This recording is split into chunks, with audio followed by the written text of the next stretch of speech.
Have you ever wondered when it's time to move on or how to communicate better about your mental health? Well, you're in the right place. Welcome back to the Man That Can Project. My name is Lachlan Stewart, and today we have an awesome guest, Sam Webb. He's not just an actor and a TEDx speaker. He is also the co-founder of Livin, a mental health organization that is breaking the stigma around mental health. I've been mates with Sam since around 2015. We actually ran an event together in Brisbane, and following his journey and watching it evolve and the impact that he's had on not only his own mental health, but mental health around Australia and then branching out into the United States has been nothing short of remarkable. So I'm excited to finally have him on the show to be able to dive a little bit deeper. This episode does come with a strong warning. We will be talking about suicide and mental health and mental illness. So if yourself or anyone that you know is struggling, make sure you please reach out. This could be triggering. So if you're in that position, I would highly recommend skipping this episode. So we're going to be talking about how to communicate better around your mental health and some lived experience where Sam had a mate take his life that led him to co-founding Livin, amongst a heap of other things. We record this episode from LA, where we're both living in America now. So buckle up for this episode. It is going to be an insightful one and a very, very inspiring one. So Sam, welcome to the show, mate. I've been trying to organise this one for a number of years. I've been following your journey since we first connected back in, I think it was 2015. We ran that event at Functionwell. I don't know if you remember that. Mate, I do. I remember it. And that was the first time I was inspired by the work you were doing with Livin and the story that you had behind that. So you've been on a massive journey the last decade. Like, it's crazy how quickly time's gone. Both over here in LA at the moment. You're doing some cool stuff. But I'd love to give the audience a bit of a background around who you are, why you founded Livin, and then we can dive into where we're headed now. Yeah, mate, for sure. And you're dead right about this last 10 years. It's been a quick 10 years. It literally goes so fast, and it makes you wonder, what's most important in life. And it's kind of the segue which I'll speak about after I share about why Livin started. Hi, my name is Sam Webb. I was one half of Livin. So Livin started in 2013, September 15, 2013, after I lost a very good friend, or we lost a very good friend to suicide, Dwayne Lally.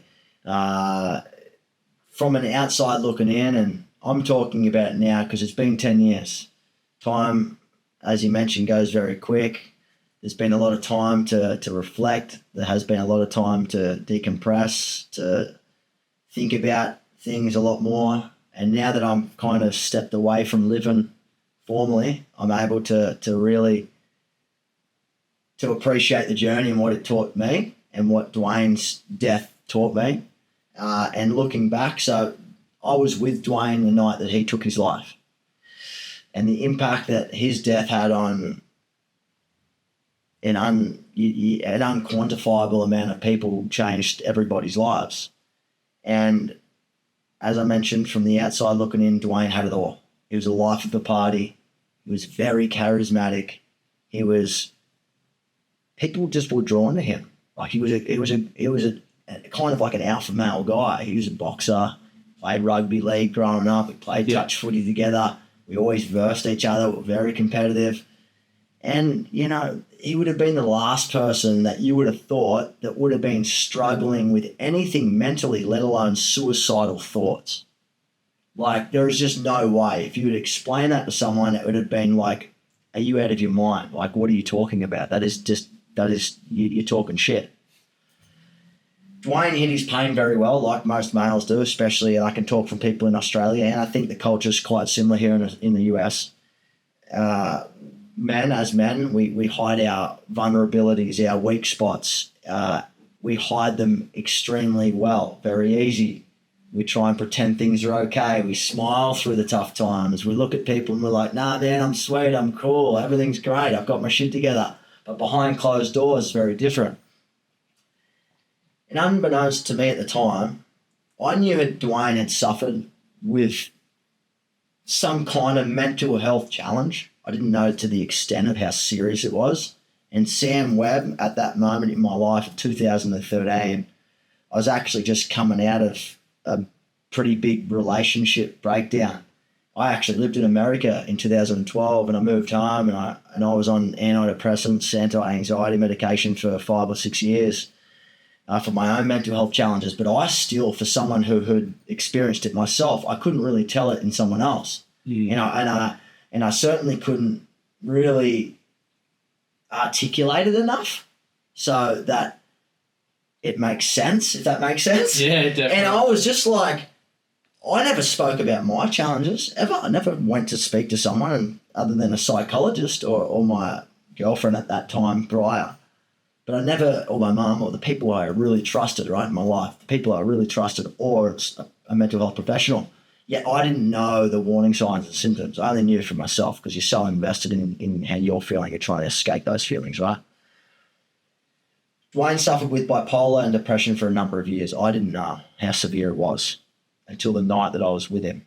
And I remember Dwayne saying to me, Webby, come over mine. So I was meant to catch up. We were meant to do a double date. Him, his girlfriend at the time, they were together for 6 or 7 years. And he tried to set her friend up with me. And we were going to a dinner and it was all going to be a great night.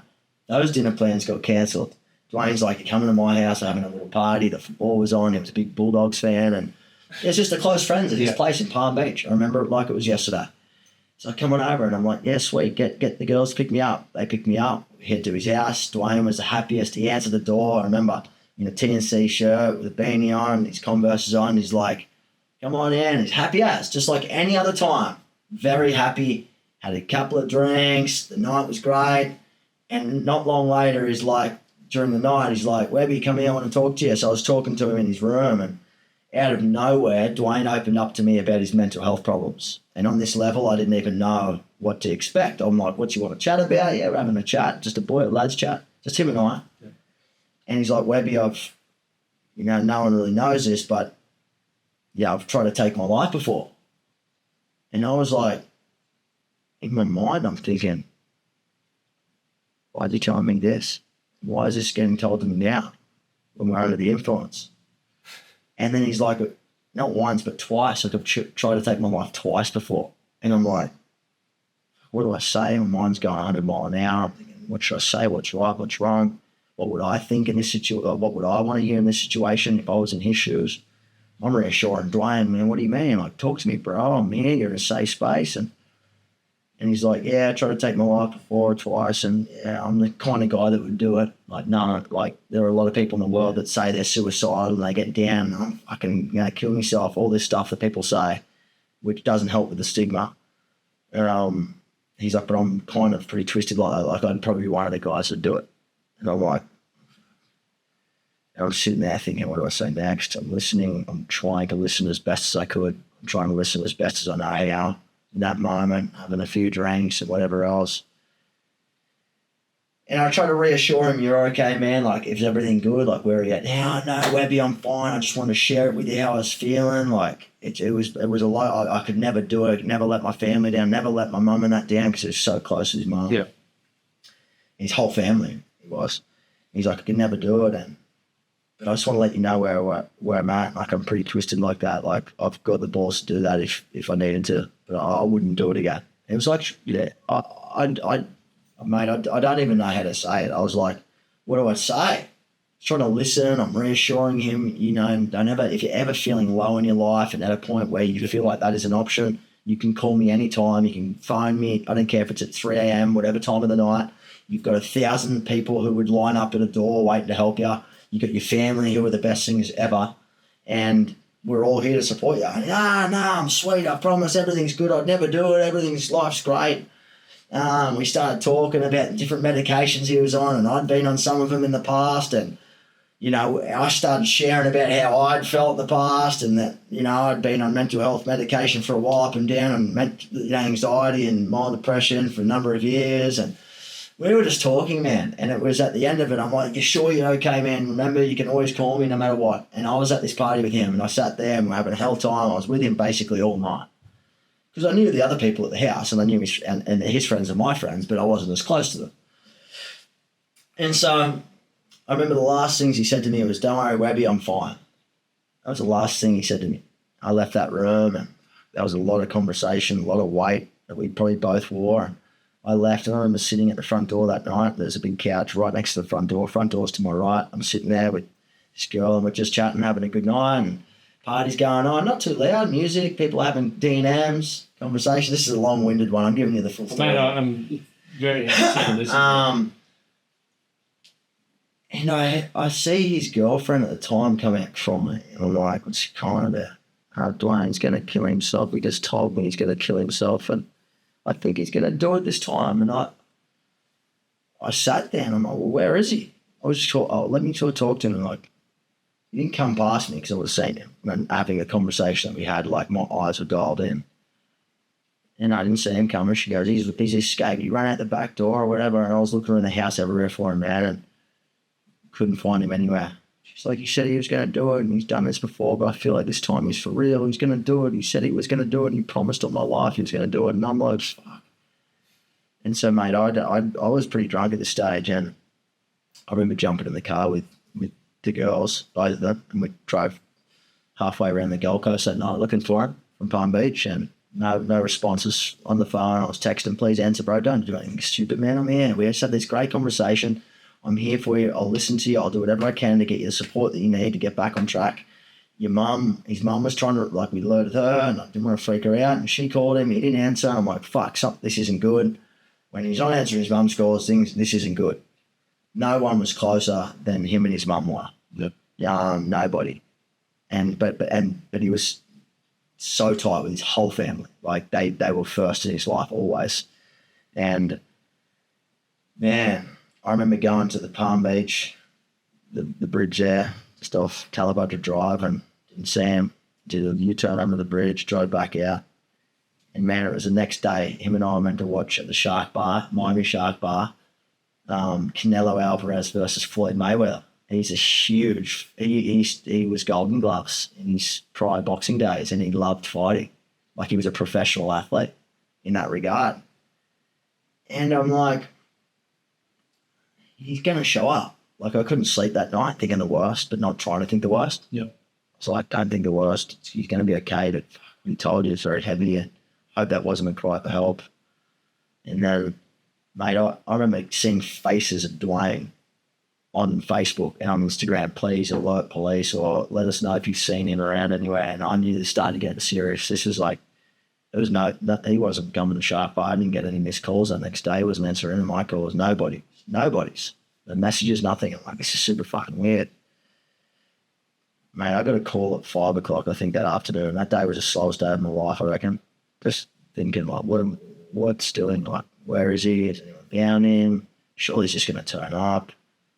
There's no way he would have taken his life. Like, there's just no way. He just told me that he would never have done it, and looked at me in the eye and promised me he was fine, and he had so much to live for, and the future was looking bright and promising for him, and we were talking about the future. And, mate, I got a call at 5 o'clock saying Dwayne had been found dead. And, man, I remember where I was sitting on my seat in my apartment in Burleigh Waters, and I was eating a pizza actually at the time, and I grabbed it and I just threw it, and I didn't want to believe what I just heard. Dwayne had been found dead. He'd taken his own life. And I said, there's no way that's happened. Like, I was in shock. So I got back in my car on a Sunday night, and I drove up to the hospital. That's where his family were and his close friends. And I didn't believe it until I seen it. Like, I had to see this in my own eyes to actually believe what I was hearing was true. And, mate, I remember being in the viewing room and, like, a warning for anyone listening. And this is some pretty heavy content, so I'll do a warning. Content warning at the start.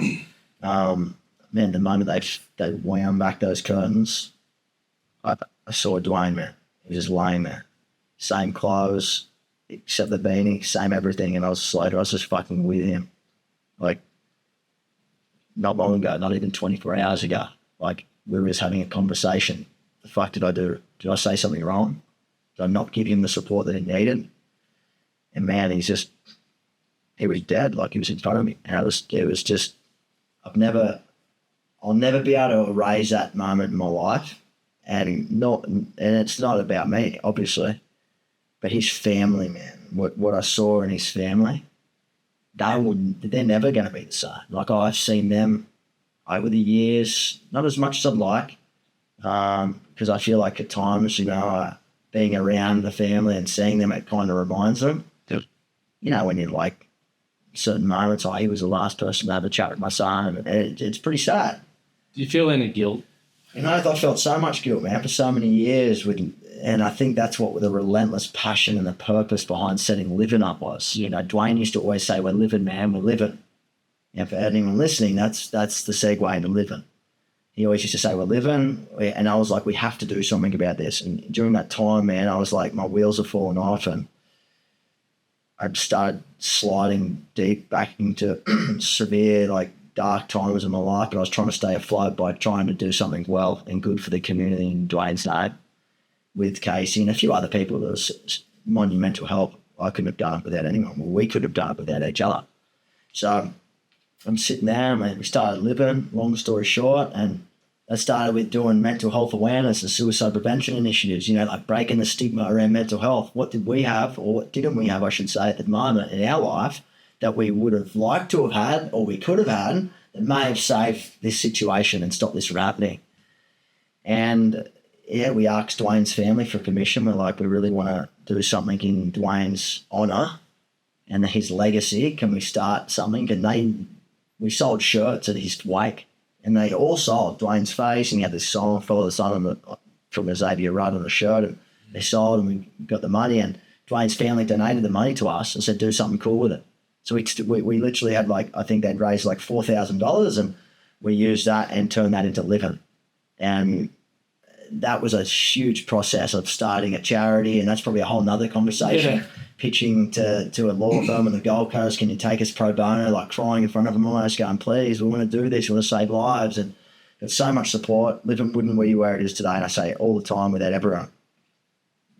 Everybody's been involved equally as much as I've been involved. And man, I mean, Dwayne's death was a wake-up moment for not only me, but for a lot of people in our community.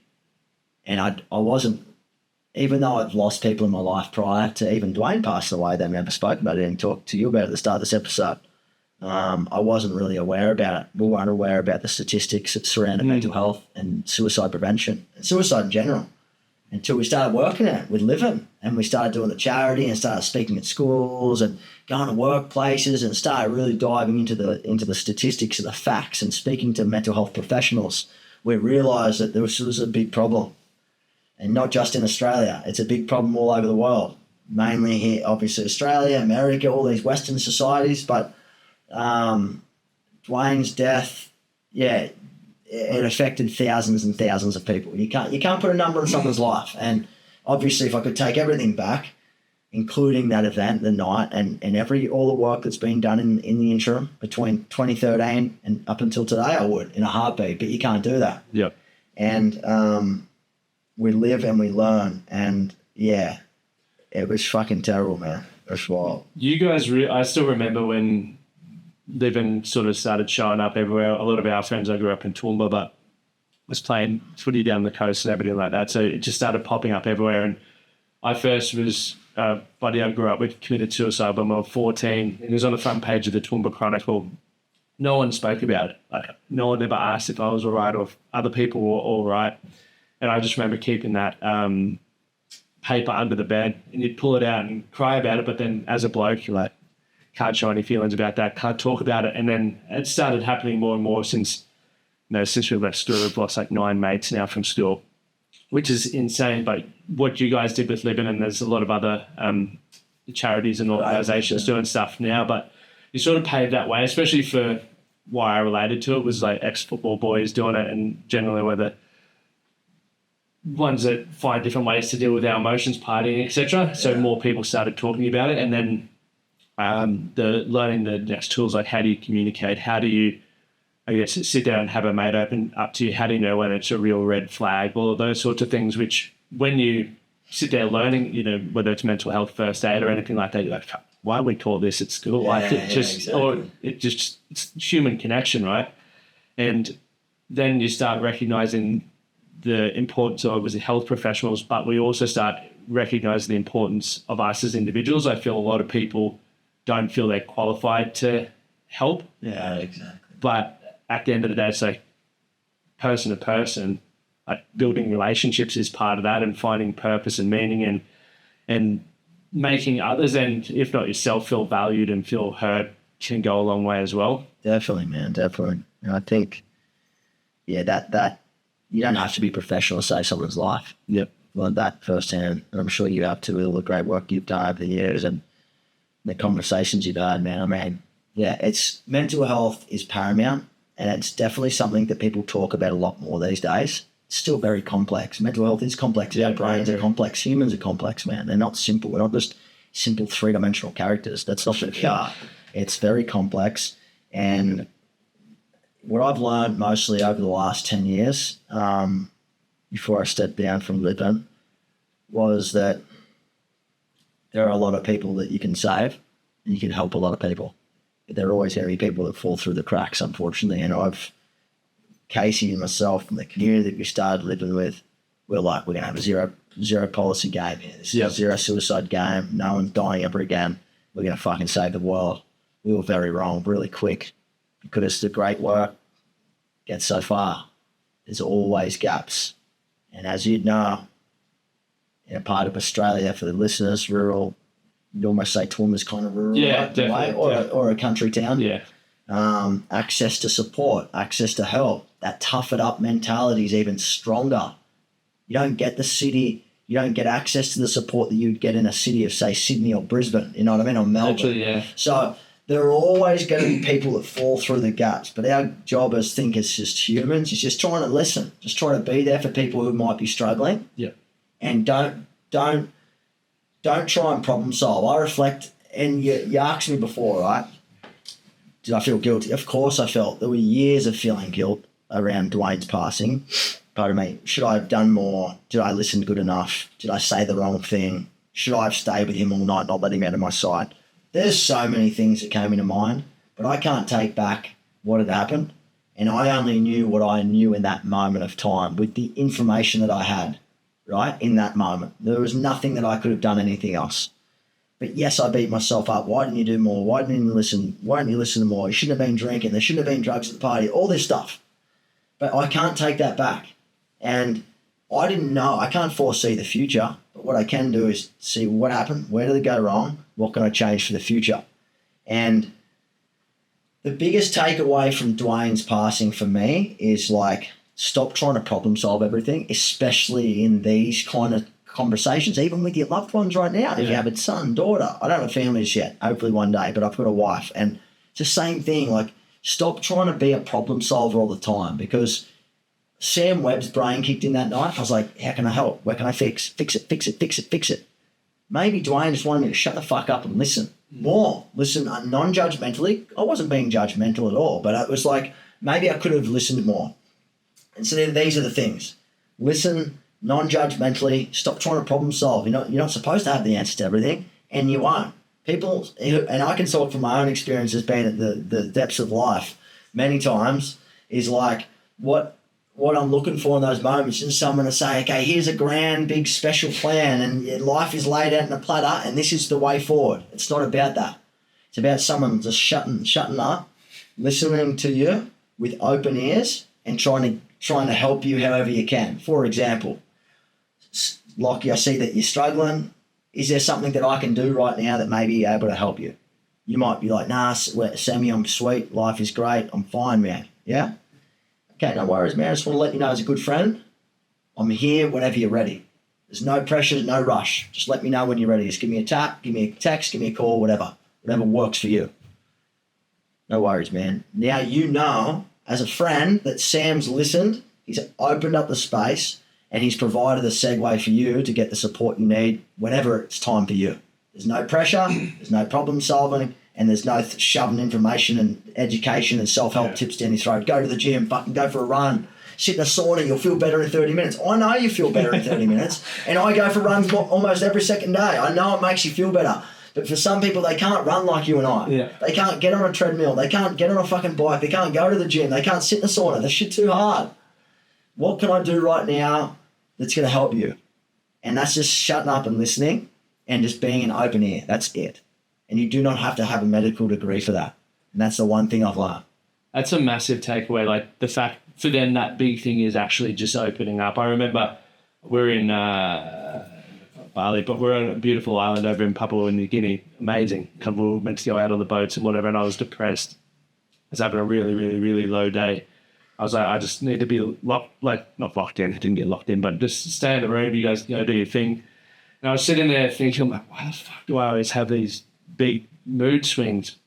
And I sat in it for fucking like 6 hours. And then I remember at one point I was like, right, my goal wasn't to go run or anything like that. But it's like, if this happens again, instead of it being 6 hours, it's going to be 5 hours. What do I need to do to decrease the time of these mood swings? And over time, I've developed different habits. I still have massive highs and lows and all of that sort of stuff, but I'm a lot more aware around triggers that cause them. That's the reason why I was saying to you, I don't drink a heap like I used to, because that's not really good for me, and various other things. But it wasn't the fact that I'm like, get your ass off and go for a run, you lazy bastard, because that just makes me feel I'm already feeling like a failure. So associated with the fact that now I can't run or get in the sauna, it's like now I feel like a real piece of shit. Yeah. So to your point, like the fact that someone's opening up to you is a really big, huge thing for them, right? So meet them where they're at and just then hopefully whatever that next step is for them, they'll feel comfortable taking that when they're ready. But even depression and anxiety, and you mentioned bipolar, while we label all of these things, it's like that experience for everyone is so unique. It is. It's one of the things I hate is like when people say, I've been depressed or I've been anxious, this is what it's like, this is what I did. I'm like, yeah, but that was your experience. You're completely disregarding what you've just said, where it's like, just listen. Don't jam your experience down my throat or anything like that. It's helpful when I'm in a good mood. But right now, just potentially listen. Yeah, and that's it, man. I mean, no one has the answers to everything. Mental health is complex, and your experience is very different to mine. Your anxiety is different to my anxiety. You might have some similar symptoms, but it affects us differently. Yep. It's unique. And what works for you may not work for me. Maybe some of the things work for me. Like, just have a hot shower, feel relaxed. Yeah, that definitely works for me. As well, being in a crowded place, super anxious isn't probably the best place for me. Maybe it's a good distraction for you. So it's very different. It's extremely unique. Don't judge someone's experience. Just be there and listen. Like you mentioned, be with them at that same level and just listen. Mental health is, hand on my heart, is the most important thing in life in order to get your physical health at its optimal and its highest potential and your spiritual potential.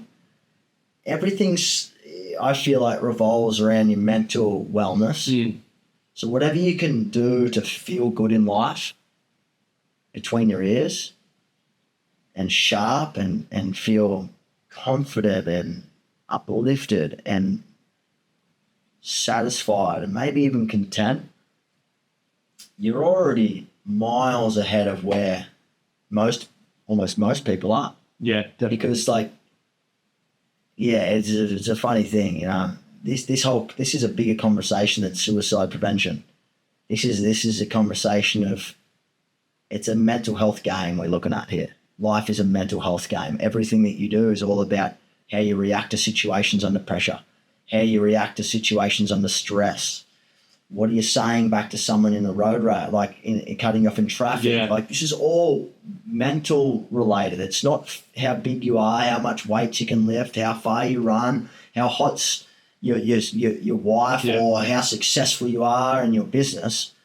It's how you react to situations, and that all starts with the way that your brain is kind of functioning at that moment. So it's what you can do to strengthen that brain, that muscle, that you can show up in this world and be the best version for yourself, but then you're going to be the best for everyone else. You're going to be best for your mates, you're going to be best for your wife, your partner, your son, your daughter, your cousin, your niece, whoever it is, your colleague.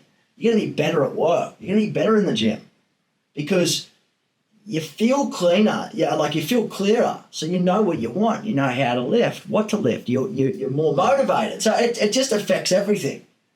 You know what I mean? 100%. So that's why I'm very pro mental wellness. It's not, mental health is like a continuum. Yep.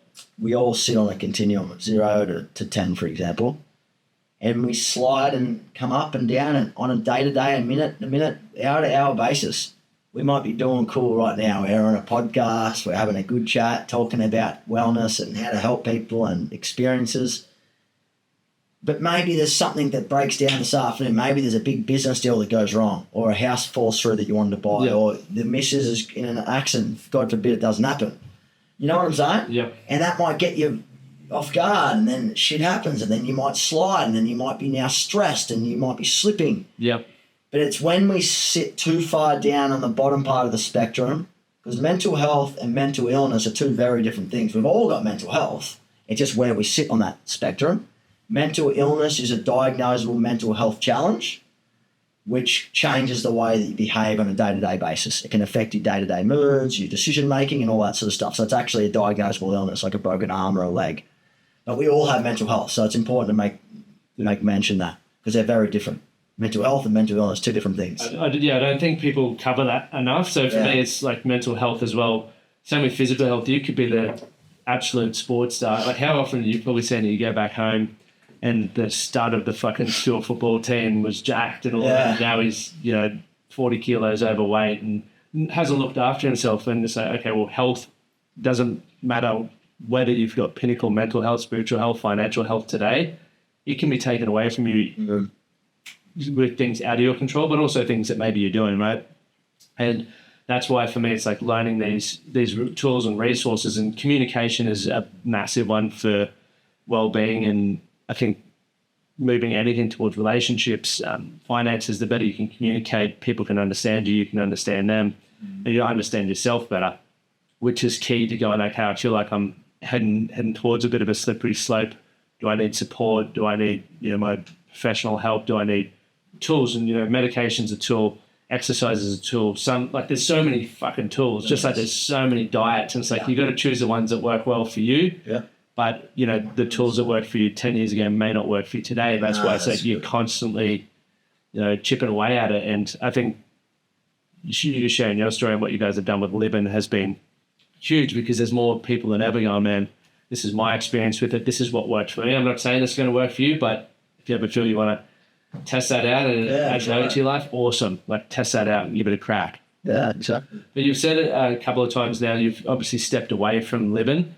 I was listening to a podcast that you're on recently, and I was very curious as to why and sort of what's next for you, because you've obviously put your heart and soul into that for 10 years. And I do remember you saying, like, it gave you purpose, right? And I'm a big believer, and I should write down here, like, purpose is the reason for which something is done and created and for which something exists. And you were doing that in memory, but also it then gave you purpose to stop other people taking their life. So for something that was your vehicle, and I want to really highlight this because a lot of people think that a decision they've made is something that's going to stay for the rest of their life. It's like, that's why so many blokes don't make decisions. And like, fuck, what if I don't like that? Or what if that's the wrong decision? It's like, you're 10 years into something and now you've made a new decision to try something new. What, I guess, inspired that? And were you nervous as well about leaving behind something that had been a big part of your life for the last 10 years? It's a great question, man. I appreciate you asking. And you know what? It was a very hard decision. For me, I think a big catalyst of it was leaving Australia. Yep. Leaving Australia to come to America. Yes, I credit Livin and Dwayne and this whole movement for saving my own life a number of times, to be honest. And it gave me everything that I have in life in terms of my being, my purpose, my mission. And yeah, it really was an incredible experience. It was great to be a part of. Met some of the most beautiful people along the way. People changed my life, I changed their life, we changed their life. I was involved in some cool initiatives. Every life remembrance, man. I'll never forget it. And I'll always be a part of it in some way, shape or form, whether I'm just advocating for Livin or wherever. Moving to America in 2019, I decided obviously I wanted to come over here. I did want to pursue Livin in America because I realised Livin would be needed in the States. Yeah. It's probably needed everywhere. But also, I've got other dreams and aspirations too of that I want to achieve in my life. And, one of them is acting. And I moved to the States with my now wife, and it just naturally happened, I feel like, man. I mean, being here and being so far removed from the team, Trying to work remotely wasn't really beneficial for the team or myself and my own and them and probably everyone's mental health. Yeah. It's not great. Working in different time zones by yourself, it was very hard. And I wouldn't say that I lost my love for it, but I wasn't doing the work that I was doing on the cold face. Like, so when I lived in America, I was on the ground. When I was living in Australia, I was on the ground, right? I was meeting people, speaking at events, seeing people's change by having interactive conversations. Whereas when I'm in America, I didn't realize it at the time. I was like, nah, it's going to work. I can make it work. But nah, man, I was very wrong. It was coming to the States. I was basically fully removed and then just working on higher level tasks, operational stuff, which I'm not good at. And I'm not the greatest person to be doing. And I don't enjoy it, to be honest. So I guess for me, it was that, but also knowing that I'd been doing it for 10 years. I loved what I did. This legacy as a leader, I think it's important to recognize when your time is up and knowing that it's okay to leave something behind that you might have had a hand in creating and you were so passionate in it and you changed lives and you changed your own life. It's okay to be able to say, you know what, I'm at a place now where I feel healthy enough to walk away from it and I'm going to try something else. I'm going to pass that on to someone else, pass the baton on to someone else, and they can fly the flag with their own new visions and their own new missions and their way of life. And they're going to be more hands-on because they're back in Australia. I wasn't doing it justice being in America, man, unless we started it here. And it just, for a lot of different reasons, it wasn't meant to be. And here I am, man, in America. As I said, it was the most amazing experience I had. I love it. I love everyone involved in it. I'm very grateful to have got the opportunity to be a part of it for 10 years. And it's going to, my goal was getting into it was changing one life, saving one life. We've saved thousands of lives, and I want living to outlive me. I want it to teach other people a legacy. I want it to be a thing people remember in their own day-to-day lives and their own behavioural changes. So I feel like for me it was a success. I'm now onto my next missions, and I'm still advocating for wellness and mental health in everything that I do, and I'll always do that. And that's just a part of my life and my DNA, and I'm very grateful and lucky to be able to do that from afar. That's awesome, man. It's exciting. I was thinking about, like, in my head, I might wonder why I was thinking about your potential responses, and there was a quote that probably hits that well, where it's, the purpose of life is to discover your gift, the work is to develop it, the meaning of life is to give it away. And that's sort of what you've done with Living, and now obviously moving into that next chapter of your life is pretty bloody exciting as well. And I even look at that back as for mental health as well. I know when I was, I guess, at my rock bottom after footy, I didn't have a purpose, or I didn't think I had a purpose, but I hadn't explored much outside of that because for so long my identity was I'm a footy player, that's it. And then when that's taken away from you, it's like, oh, my purpose is done, my life's done. But what I've recognised over the last 10 years is by just trying new stuff, trying to find purpose. I found that even the Man That Can project, people ask me, you're going to do this forever? I'm like, I don't know. I'm not attached to it anymore like I used to be. I love it. It's everything to me right now, but I don't, if I believe it's everything that defines me, if I ever do step away from it or walk away from it, I'm going to find myself in that same fucking position I was 10 years ago. It's like I'm a husband, I consider myself an athlete still, I'm a business, but there's so many elements to me, and I think that's for everyone. We just don't give ourselves enough acknowledgement or shine the light on those aspects of ourselves. So when one thing's taken away, we're like, fuck. Yeah, I think it's a super important thing you brought up, actually, man. I think, and to your point about the transitional stuff and how you get stuck up in this identity, one thing I did really, and yes, the whole transition out of living's been difficult as far as finding my real strong, happy purpose where I wake up every day and I'm fucking shit. I'm loving it. Like, yes, it's difficult. But like you said, you try things, you test things, you find things. Doesn't happen overnight, it may take years, but eventually will come. But not wrapping yourself up in an identity like I'm Sam for the living dude, or that's not what it's about. Like, I'm Sam who's generous. I'm Sam who's kind. I'm compassionate. I'm a good listener now. Maybe when I was younger I wasn't the best listener, but I'm a lot better than now. I'm a very hard worker. I don't take no for an answer. These are things that we should identify with, as opposed to I'm a banker. I'm an actor. I'm a musician. You know, all these things is where people go wrong because when that stuff's taken away from them or it fails or they don't succeed in it, it's like, well, fuck, what am I? You know, then you feel lost, then you implode. So I did a pretty good job with that, with living, because I spoke to so many people throughout the 10 years and throughout my life experiences. I've seen it on podcasts, heard professional athletes struggle with this transition of identity crisis, and I was like, I can't do that. So I trained myself pretty well. So I with that part, I've been very blessed. I've been great because I positioned myself well enough to. I'm not Sam that I helped with it. Yep. That's not who I am. It's a good point, though. Everyone's going to experience transition at some point in their life. So whether you think it's not going to happen to you, you need to start getting prepared for it because it will happen. Whether it's your kids leave the home, we've got a big portion of dads in our community. And I literally jump on all their calls because I'm like, I want to be a dad one day, obviously. And the stuff that they're talking about, some of it, one's just become a granddad. So it's like, it's very interesting hearing different stages of life and learning from them what they wish they knew. And I'm like, well, I was thinking about that on the way over. I'm like, fuck, all the advice if I knew everything I knew now when I was younger, I wouldn't have made the same mistake. Yeah. So that's never going to be reality for any of us. We have to learn through our experiences. But if we have people who are older than us in the position we've been in and we have the ability to talk to them and learn from them, why the fuck are we doing that? And when we do talk to them, why don't we actually listen to what they're saying rather than going, stupid. Exactly. Yeah, so I'll do it. It's wisdom. Yeah, literally. That's the word I was looking for. I was hoping it would come out, but there it is. Yeah, I don't have enough of that yet. But you've mentioned acting as well, right? So over in LA, acting, from the little that I know about it, is not a sport, a career where you face extreme rejection. Mm-hmm. Has that been part of your experience? And if so, what has inspired you to continue going? Because rejection is something people just won't do anything in their life because they're fearing it. They aren't even experiencing it. They're experiencing the fear of it.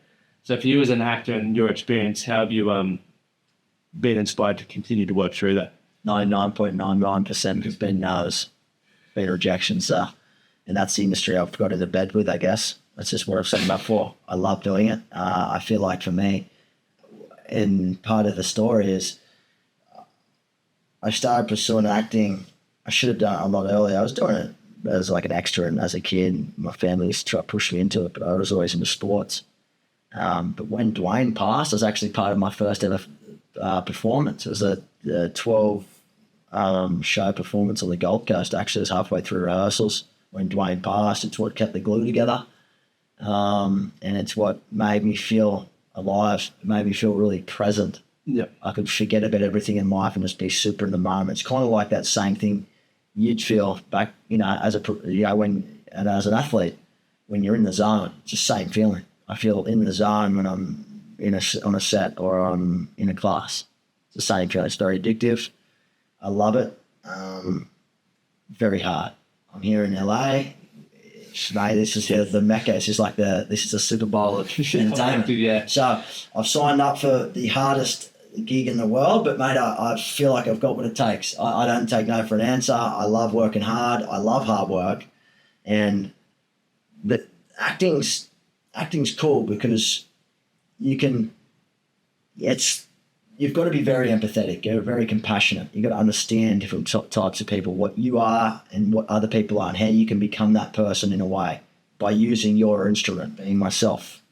So you get a very good side to understanding other people from a psychological point of view. Yeah. And I like it, man, because it's a very big challenge for me. And I don't know, I love being present because it's something I struggle with in life. I'm always thinking about things. My mind goes pretty quick, doesn't really slow down until the night. And it's one of those things that really slows me down and makes me really present and appreciate things. And yeah, I know I'm going around in circles here, but yeah, acting is the hardest. It's been nothing but rejection. But you got to take the small wins. It's what's in your control, and you just keep getting back up. And if it's something that you want well enough and a lot, you find a way. Yeah. It's whatever it takes. And that's the mindset that I'm in right now. It's whatever it takes for me. And I'm literally, it's not an option to fail in it. it's there's two things that I take away from that that I get excited about. One is obviously the experience of who you become in that process, like the being present, something I also struggle with. I'm always doing something and I'm like, what's coming tomorrow or whatever, and I'm very aware of that. But one thing that I'm very uncomfortable with is like dancing and acting. And my missus hates it that I don't do it. But as you're explaining it there, it's like you get in your body and it's the one time you are fully present, because you got to notice how maybe as an actor, like how your facial expressions are, how your body language is, breathing, like all of these things that center you. And we hear it with meditation and a lot of other things, but acting in itself is probably a great way to do that. And that literally just hit me there. I'm like, fuck, maybe I should take some classes. Yeah, acting is meditation. Well, stand-ups, exactly what it is. Yeah, well, it's. I think for people who struggle being present, maybe that's like a random tool, but a tool to get in your body and learn to become more aware of it. Because, yeah, when you can do that mentally, it's going to help you as well. And more comfortable too, man. I mean, I've become more comfortable. It's very hard. It's a very hard craft. Acting looks easy when you look at like experts doing it, but it's very hard. It's a very hard industry, both professionally as a craft and both from a business perspective. It's very hard to get in. So, mate, I'm here for the ride, and yeah, I'm excited. And you're going to have these life stories as well that so many people won't have, because if you did that traditional, I know, or you said you were in banking, right? Yeah, it's my background. Yeah, fuck, like, because I do boring. No, kidding, dirty bankers, but like, you know, if you stayed on that path, it's like, you know what your life's probably going to look like, right? Then most people aren't taking many risks or creating that life resume. I don't know if you're familiar with Jesse Itzler, where he talks about building that life resume, and it's like, yeah, he's an amazing dude. But anyway, you look at look back on your life. Even for me, like my business was pumping back home, very comfortable, living a dream, and then to move out here to support my wife, one left a lot behind, but it's like we're making the gnarliest memories ever. We've just been on like 22 state radio tour, and I was like, amazing. Sucks, but also fun as. Like, yeah, like when are you going to get a chance to do that? Literally, it's the stuff you'll talk about, and I think it's very important. It's what gives me purpose and also excitement in life, because like even though it's not always fun, it's like looking back, the stories are fun. Yeah, like, exactly. A lot of people don't have good stories because they're not trying new things or experiencing rejection or failure, and it's like, once in those cliche sayings where there's no failure, it's just an opportunity to learn, or whatever it is. And that's all it is, right? Because it shows you who you need to become to get the result that you want, rather than it's just like that association with failure. You're a failure. It's like, that's complete bullshit. You're only a failure if you believe that. Exactly. You need to change the narrative. Just change that. Changing your relationship, or the definition of what failure means to you, I guess. Take it as a learning experience, not as a you've lost your shit, you suck. Because that's just degrading. Yeah, exactly. And so you've also got involved in something exciting happening here in San Diego. Yeah. Pretty pumped about that. Yeah, I am. It's a very new industry for me. Still health and wellness related. So I'm still having an impact on people's lives, hopefully. I'm sure we will. It's called Air Locker Training. It's obviously started in Australia, but the boys who I'm working for and with have brought the concept to the US, and we're opening up our first ever US studio in San Diego. That will be the head office. And for those people who don't know what Air Locker Training is, it's the first ever simulated altitude group fitness training. So cool. So essentially, it's like, people are like, what do you mean? What do you mean simulated altitude training? Well, it's basically pretty simple. You walk into a room, and it's like you're training at 12,000 feet above sea level. So it's like you're at top of Colorado, one of the mountains out.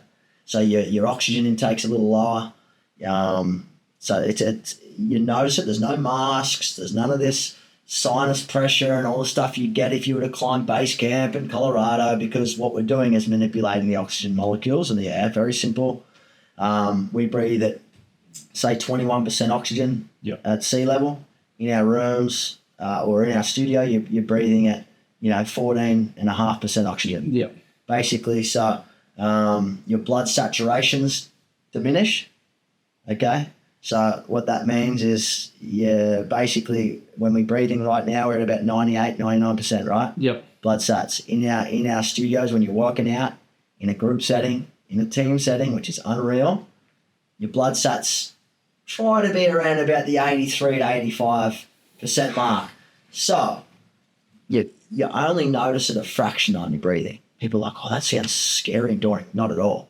It's a very minor adjustment to your breathing, Yeah. but the positive mental benefits and physical benefits are insanely amazing. And there's a lot of science now, as you've probably heard, athletes have been doing this for decades. So now we're bringing this to the masses so that everybody can train safely in a simulated altitude training environment and increase their results in less time and safer.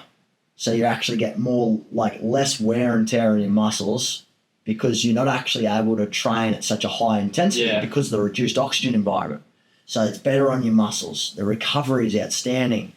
And what I love most about our sessions is we always finish with breath work and meditation. So it's a real, you got this real super like altitude high that you actually experience an altitude high, but then the end of our sessions is very relaxing, it's very calm, and it's very centering. It gets you back into that state of Zen so you're ready to take on the day. But I guess the biggest takeaway from what I love most about it is it's about creating mental composure. It's about increasing your resilience in life. So we call it kind of like we kind of call it like a controlled stress environment. Yep.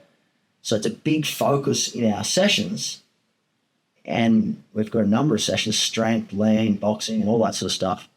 Is about controlling your breath.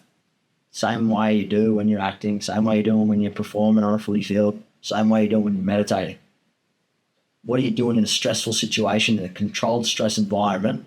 If you focus on your breath, you can actually slow down your heart rate.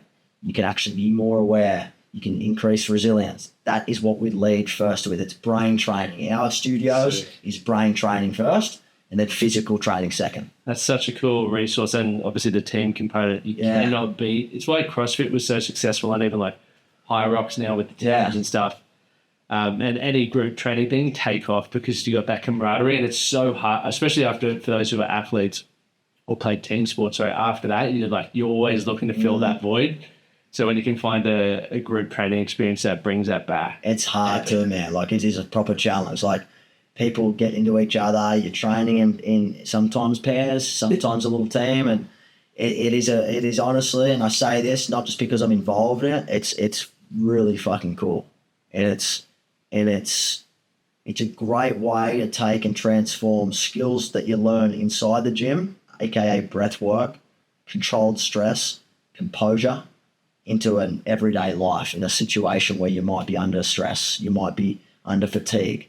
What can you do in those situations in your life? You can transfer those same tools that we teach you in the gym. Yeah, that's awesome. So good.